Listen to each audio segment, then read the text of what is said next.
Hey guys, welcome back and happy Wednesday. All right, guys, well, we're back to talk about some unfortunate news. Well, Kenya Moore is the one who's talking about it, but she's addressing the Real Housewives of Atlanta's ratings drop after episode 2 hits new lows. Plus, episode 4 is the season high. So we'll talk about it. Thank you to Reality Blurb. I don't know if you're watching this new season.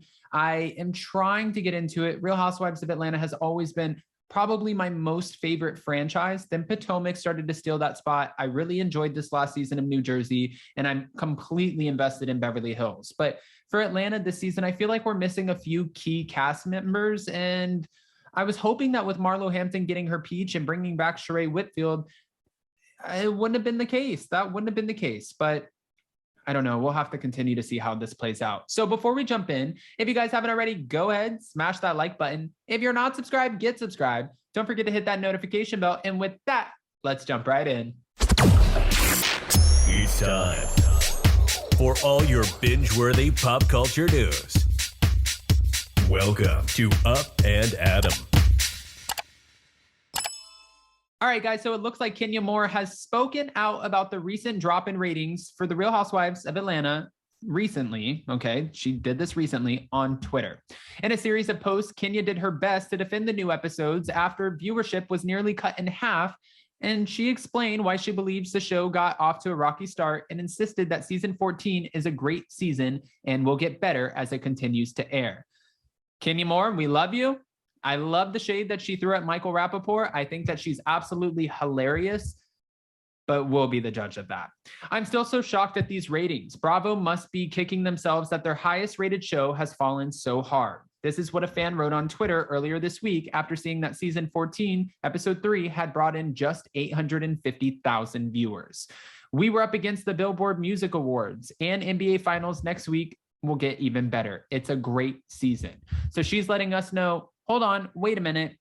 There were other things that were airing at the time. That's not necessarily fair. That's not the most accurate as far as ratings when it comes to viewership. Just hold on for a second and give it a chance. Then after another fan said, screw the ratings, this season is it, Kenya agreed, and she said, exactly. Kenya also shared a retweet which read, there is nothing no one can say about this season of The Real Housewives of Atlanta. I'm sorry, every episode has been amazing. Kandi Burruss walking into the party right before Brooklyn's entrance and, then hurrying up to make the way so it was not so obvious. This fan said, it was so funny to me and I love the whole cast. Earlier this month, as Real Housewives of Atlanta returned to Bravo for season 14 without longtime stars Porsha Williams and Cynthia Bailey, and with a couple of new peaches, including Marlo Hampton, Tanya Richards-Ross, and returning Sheree Whitfield, ratings reached an all-time low, bringing in just 933,000 viewers. The following week, ratings continued to slip with only 736,000 viewers tuning in, a fraction of the 1.4 million viewers who tuned in for season 13, the premiere last year. As Real Housewives fans may recall, the Real Housewives of New York City made headlines last year when they reached their all-time low of 764,000 viewers.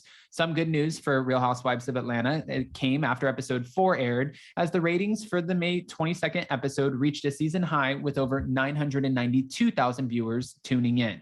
So we could be optimistic. We can hope for the best, but it really makes me fear for the future of the Real Housewives franchises, all of them on Bravo.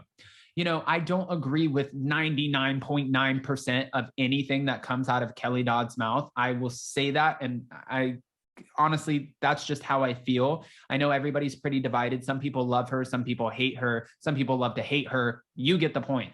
But she did make an interesting statement to me on her podcast with her husband, Rick Leventhal. And that statement was, right now, the Real Housewives, all of the franchises are dying. The ratings are kind of going down.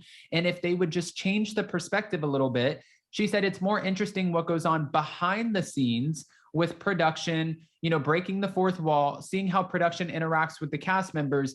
That's more interesting than what's actually being shown on the TV show. Okay.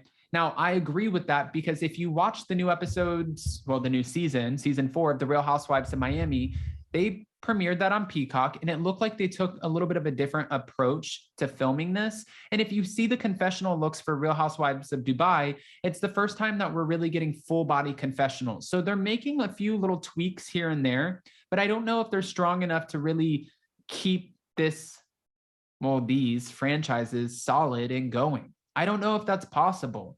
I think that if we start adding in a little bit more of the behind the scenes conversations with the housewives and production and showing those sort of heated moments, that will be more raw, and we're breaking the fourth wall, which is something that the fans haven't seen.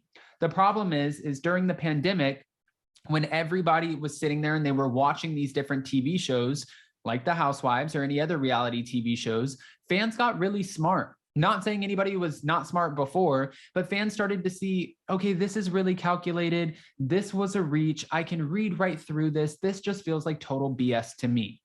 And now fans don't want to watch that. We don't. Bravo fans, Bravo super fans, they can tell when this is a reach or when it's not.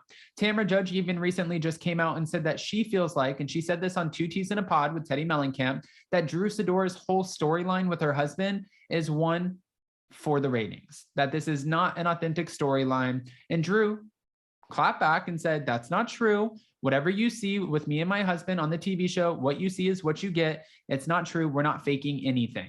But a lot of fans have speculated that this is BS and this is not an actual storyline.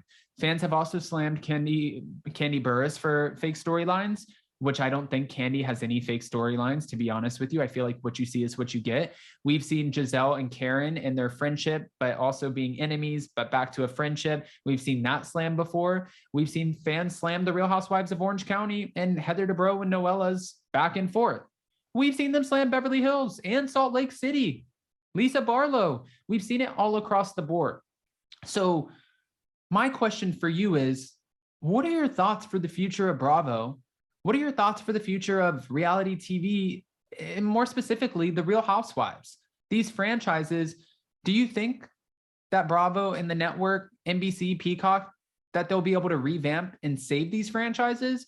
Or do you think it's just a matter of time before we no longer have them and it's on to the next, whatever that is, whatever that looks like? I know you guys have all of the unfiltered opinions, which is exactly what I'm asking for. So go ahead, comment below. And before you go, don't forget to tune in tonight. Real Housewives of Beverly Hills. We're watching it. We're recapping it tomorrow. And yeah, we're going to do the damn thing. We're making sure that we get all of this good stuff out of us before Memorial Day weekend and everybody goes out and barbecues, parties their ASS's off. You guys know what I'm talking about. I love you guys so much. Smash that like button, get subscribed, comment below, and we'll see you so very soon.